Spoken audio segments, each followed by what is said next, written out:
And then in examples, they show characters that you're fighting minions that have more than one health point. But it says minions only have one. Well, howdy, finally senior citizen here, and I'm ready to crack some skulls.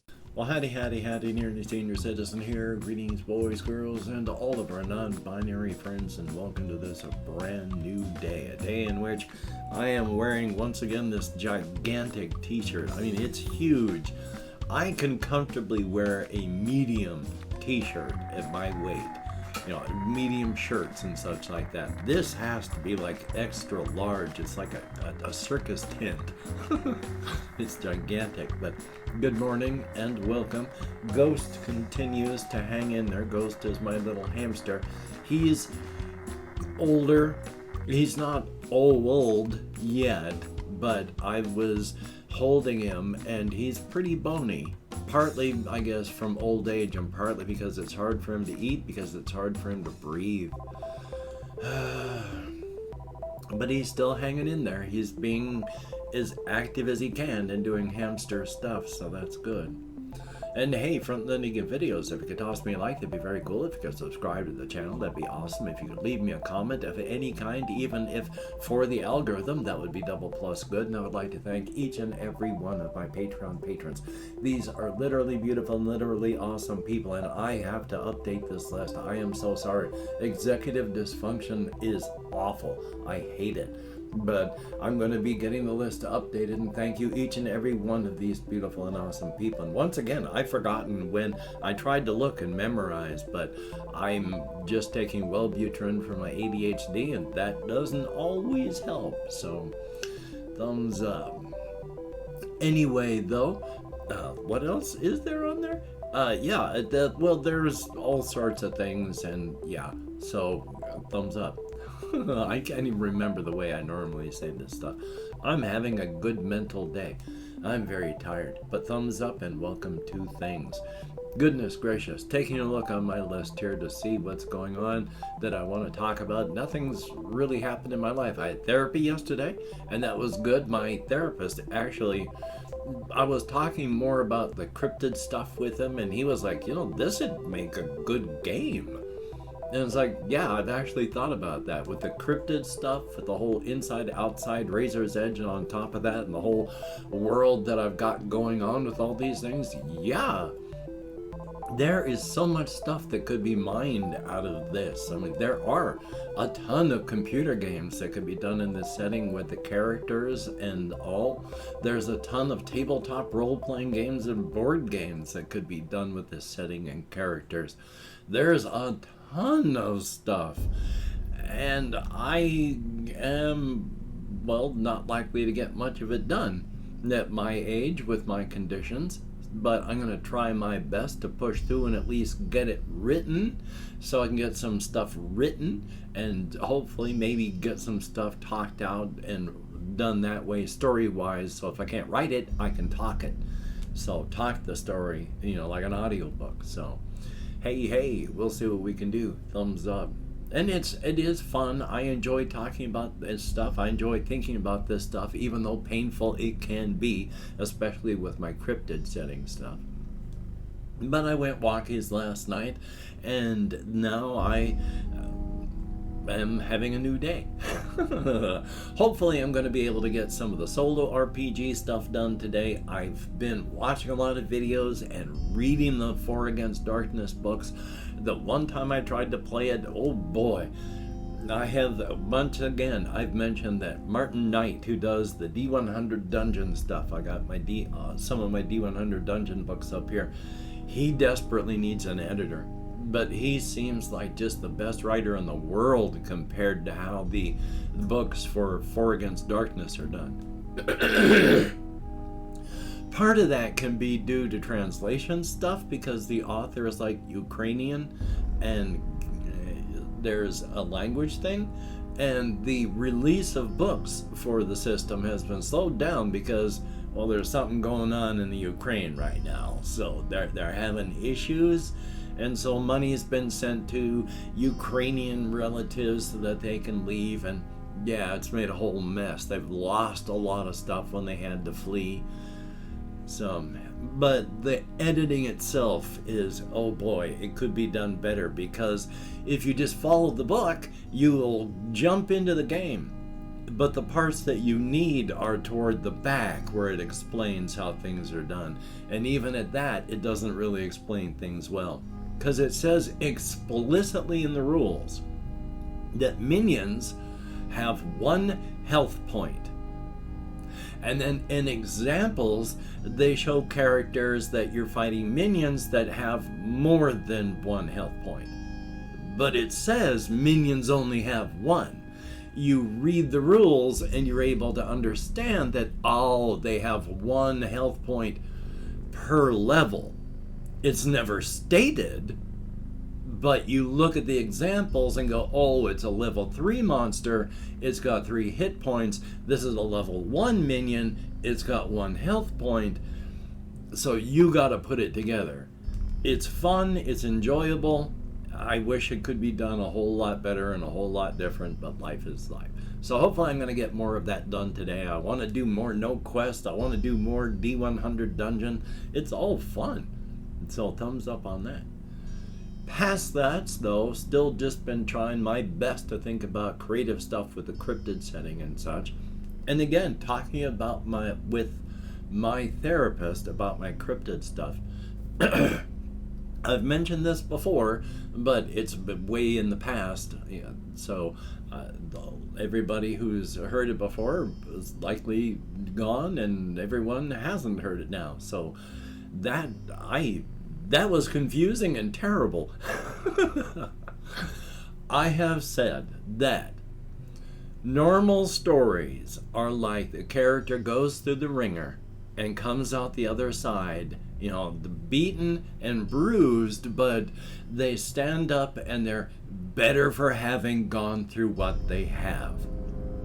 A lot of my Razor's Edge and Inside stories are that. They're stories of basic hope. They've come out the other side. The world is now still ahead of you.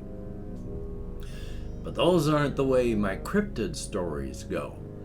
My cryptid stories about characters who've gone face first into the meat grinder, and when they come out the other side, well, they're crawling awkwardly and slowly through the mud. Awkwardly because one arm's holding their bleeding abdomen, and so they can only use the other arm to crawl, and their legs aren't holding them up all that well, and because they can't push all that well, and all the cryptid the character wants to do is find a cave or a hole in the ground so that they can get out of the rain and then just lick their wounds in peace and wait for the end in darkness. They aren't tales of general hope and joy. That's why the one character, Melanie Cable, she's one of those self-editing, self-powering patterns in the matrix of the cryptid energy, and it is destroying her mind mentally because she doesn't know what she is. And what I mean by that is Melanie Cable meets James Bakir and his friend Daff. And James Bakir is an expressed cryptid, Bigfoot type, who is a 13th kind of cryptid who has to devour human beings regularly or they will starve. Melanie Cable is one of those people that Daff distracts with conversation, and then James comes up from behind her and bang, she's down on the ground and dead. Except she's also standing there looking down at her body. And for the first time, this part of her has autonomy and agency. So she's looking at her body in shock, and then watching as this thing, this monster, this beast, James Bakir, he's about 6'8", he's big, he's muscled, he's a little bit hairy, but you've seen hairier people, you've seen bigger people, you've seen more muscled people, but he's a Bigfoot type cryptid. So, and he used to be, just before he expressed, he was only about 5'7", kind of a wiry guy. And yeah, he bulked up after he expressed his cryptid self. But he grabs Melanie's body, and so she follows to say, maybe I can get my body back. Maybe I can do something. I don't know. And when he gets to where he's going and she watches, she's at first horrified and not sure what's going to happen when he strips her body. But then it's all hope for her goes out the window, and he just, twists the limbs off and then eats those, and then twists the head off the torso and eats that, and then snips out and gets rid of the lower colon and parts of the upper intestine, but then just eats all the rest of the organs, and then chows on the rest of the meat, and then licks up the blood and other fluids that spilled, and then there's no evidence that Melanie Cable ever existed. So she is, she's stuck. She flees. She's in shock and horror at this. She manages to find a companion.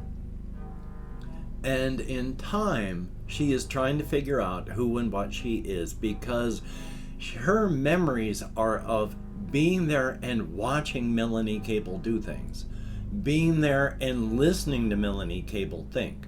Not being Melanie Cable and doing these things, not being Melanie Cable and thinking these things, but being a silent watcher and observer that only after Melanie Cable died had any agency and autonomy.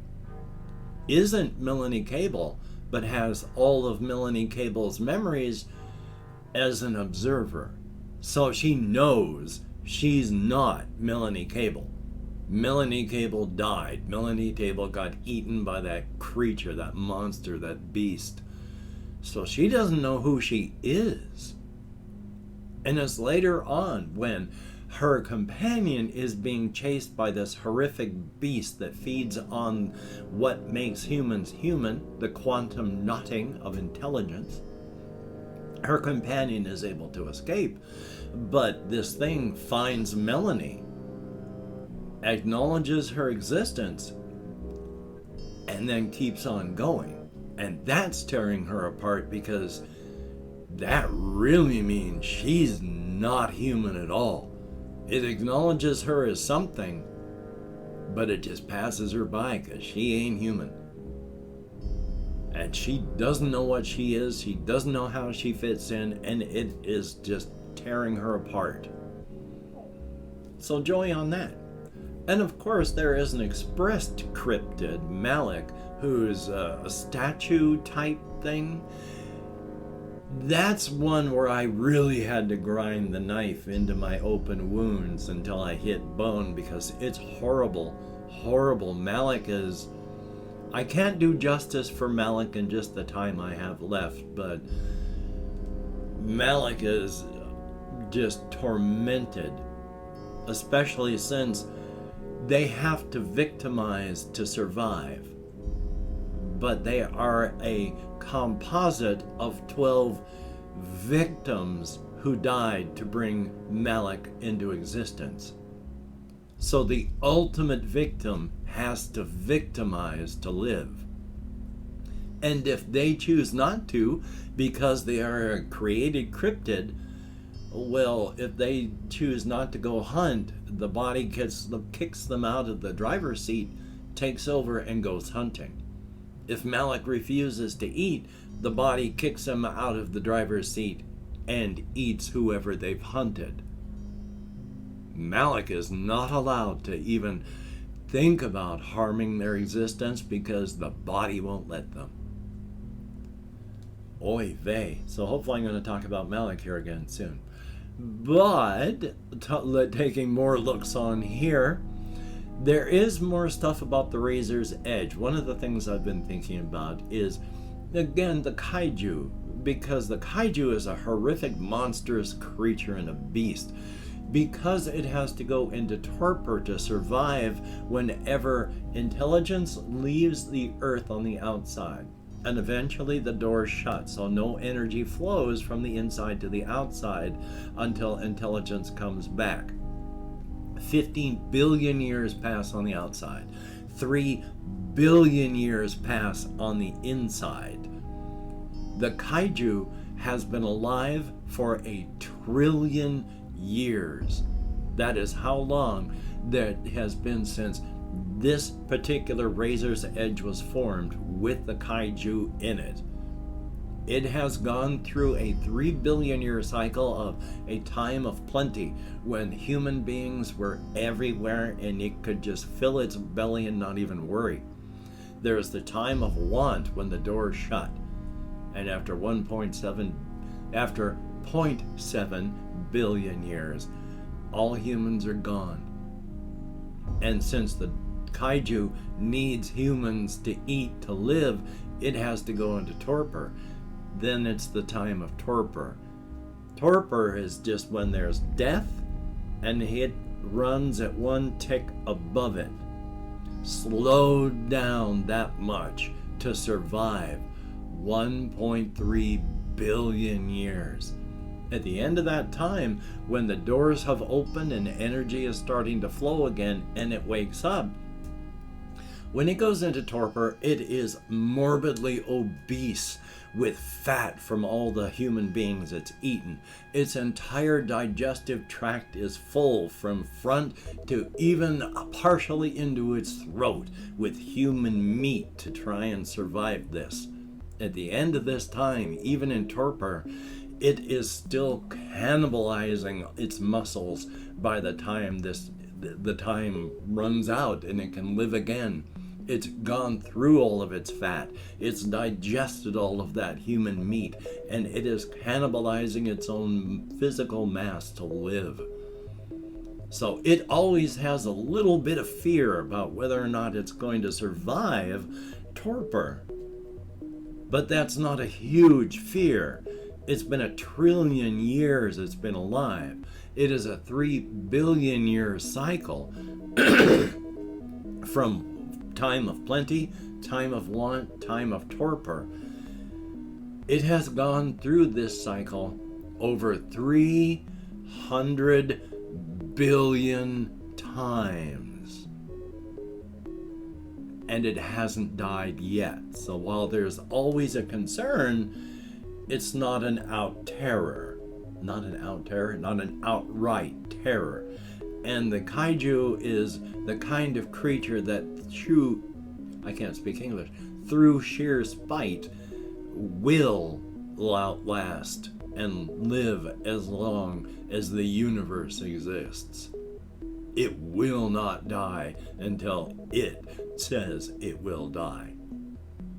And of course, during this time, everything destabilizes on the razor's edge and becomes uniform, gray, just non-distinct space, except for a small sphere around a shallow mountain with a little bit of a ledge that overlooks a shallow valley, and there's this rock that looks like an apple in the clearing.